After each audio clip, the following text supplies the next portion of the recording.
Today's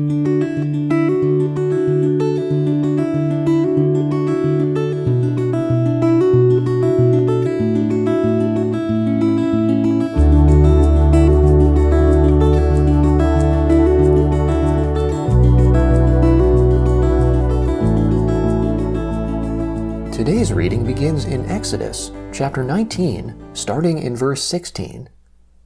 On the third day, when it was morning, there were thunders and lightnings, and a thick cloud on the mountain, and the sound of an exceedingly loud trumpet, and all the people who were in the camp trembled. Moses led the people out of the camp to meet God, and they stood at the lower part of the mountain. All of Mount Sinai smoked, because the Lord descended on it in fire, and its smoke ascended like the smoke of a furnace, and the whole mountain quaked greatly. When the sound of the trumpet grew louder and louder, Moses spoke, and God answered him by a voice. The Lord came down on Mount Sinai to the top of the mountain.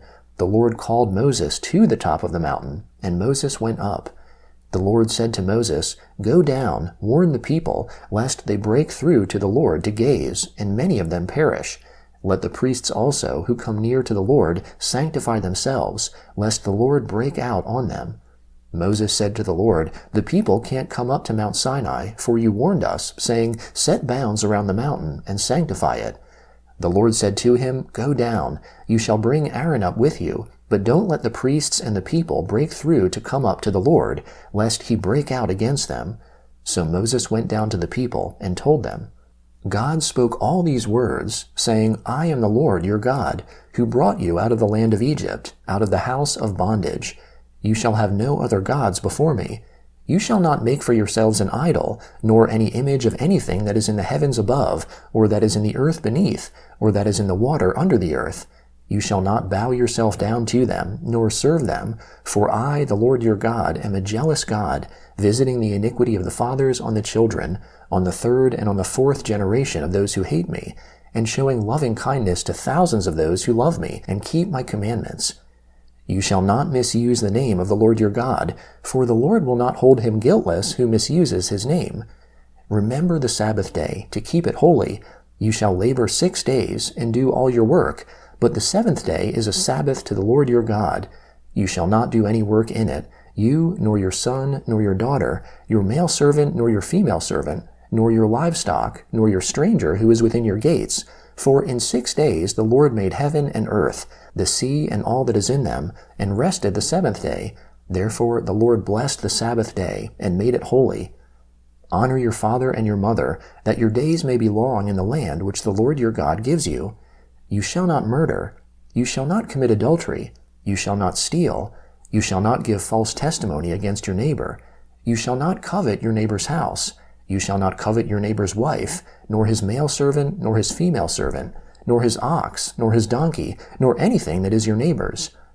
All the people perceived the thunderings, the lightnings, the sound of the trumpet, and the mountain smoking. When the people saw it, they trembled and stayed at a distance. They said to Moses, "Speak with us yourself, and we will listen, but don't let God speak with us, lest we die." Moses said to the people, "Don't be afraid, for God has come to test you, and that his fear may be before you, that you won't sin." The people stayed at a distance, and Moses came near to the thick darkness where God was. The Lord said to Moses, "This is what you shall tell the children of Israel. You yourselves have seen that I have talked with you from heaven. You shall most certainly not make gods of silver or gods of gold for yourselves to be alongside me. You shall make an altar of earth for me, and shall sacrifice on it your burnt offerings and your peace offerings, your sheep and your cattle. In every place where I record my name, I will come to you and I will bless you. You shall make me an altar of stone. You shall not build it of cut stones, for if you lift up your tool on it, you have polluted it. You shall not go up by steps to my altar, that your nakedness may not be exposed to it. Now these are the ordinances which you shall set before them.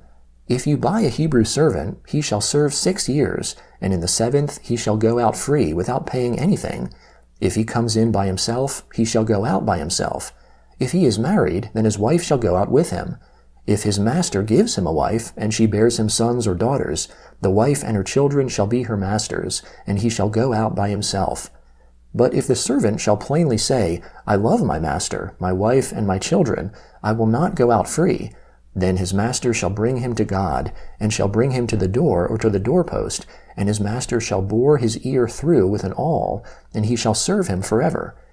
If a man sells his daughter to be a female servant, she shall not go out as the male servants do.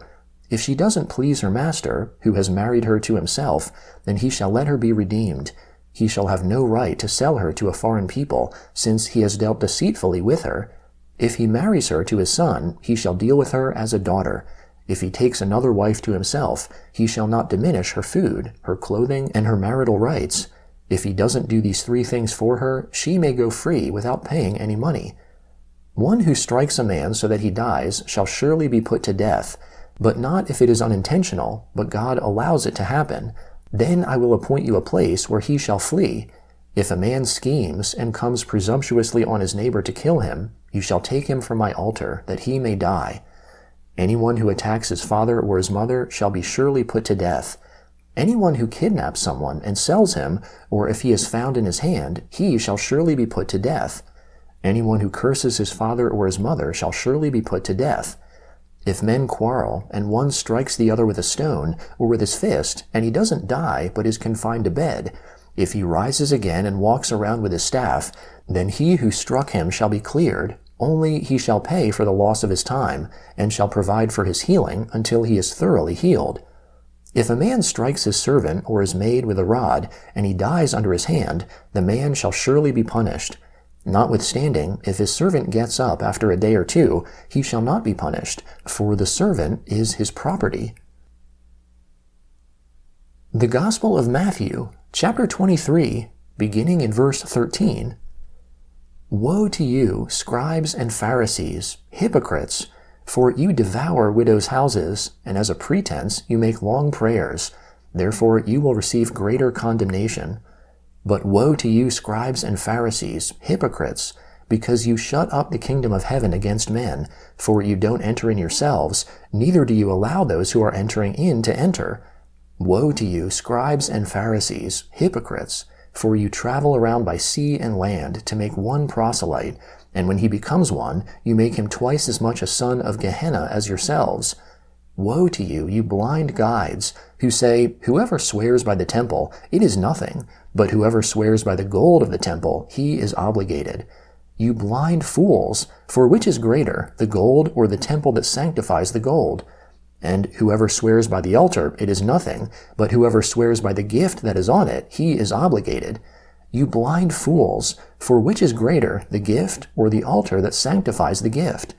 He therefore who swears by the altar, swears by it and by everything on it.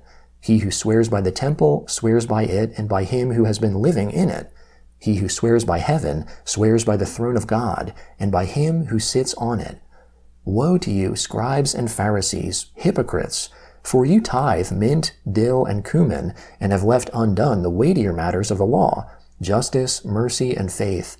But you ought to have done these, and not to have left the other undone. You blind guides, who strain out a gnat and swallow a camel. Woe to you, scribes and Pharisees, hypocrites!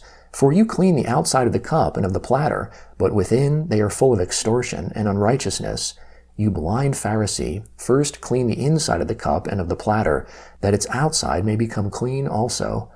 Woe to you, scribes and Pharisees, hypocrites! For you are like whitened tombs, which outwardly appear beautiful, but inwardly are full of dead men's bones and of all uncleanness. Even so you also outwardly appear righteous to men, but inwardly you are full of hypocrisy and iniquity. Woe to you, scribes and Pharisees, hypocrites! For you build the tombs of the prophets, and decorate the tombs of the righteous, and say, if we had lived in the days of our fathers, we wouldn't have been partakers with them in the blood of the prophets. Therefore you testify to yourselves that you are children of those who killed the prophets. Fill up then the measure of your fathers. You serpents, you offspring of vipers, how will you escape the judgment of Gehenna? Therefore, behold, I send to you prophets, wise men, and scribes. Some of them you will kill and crucify, and some of them you will scourge in your synagogues and persecute from city to city, that on you may come all the righteous blood shed on the earth, from the blood of righteous Abel to the blood of Zechariah, son of Berechiah, whom you killed between the sanctuary and the altar. Most certainly, I tell you, all these things will come upon this generation. Jerusalem, Jerusalem, who kills the prophets and stones those who are sent to her. How often I would have gathered your children together, even as a hen gathers her chicks under her wings, and you would not. Behold, your house is left to you desolate. For I tell you, you will not see me from now on, until you say, Blessed is he who comes in the name of the Lord. Psalm 28, beginning in verse 1. To you, Lord, I call, my rock, don't be deaf to me, lest, if you are silent to me, I would become like those who go down into the pit. Hear the voice of my petitions when I cry to you, when I lift up my hands towards your most holy place. Don't draw me away with the wicked, with the workers of iniquity, who speak peace with their neighbors, but mischief is in their hearts. Give them according to their work, and according to the wickedness of their doings. Give them according to the operation of their hands. Bring back on them what they deserve. Because they don't respect the works of the Lord, nor the operation of his hands, he will break them down and not build them up. Blessed be the Lord, because he has heard the voice of my petitions. The Lord is my strength and my shield. My heart has trusted in him, and I am helped. Therefore my heart greatly rejoices. With my song I will thank him. The Lord is their strength. He is a stronghold of salvation to his anointed. Save your people and bless your inheritance. Be their shepherd also, and bear them up forever. Proverbs chapter 7, beginning in verse 1. My son, keep my words.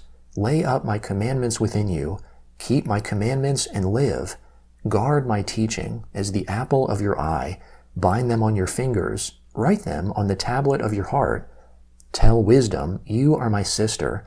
Call understanding your relative, that they may keep you from the strange woman, from the foreigner who flatters with her words.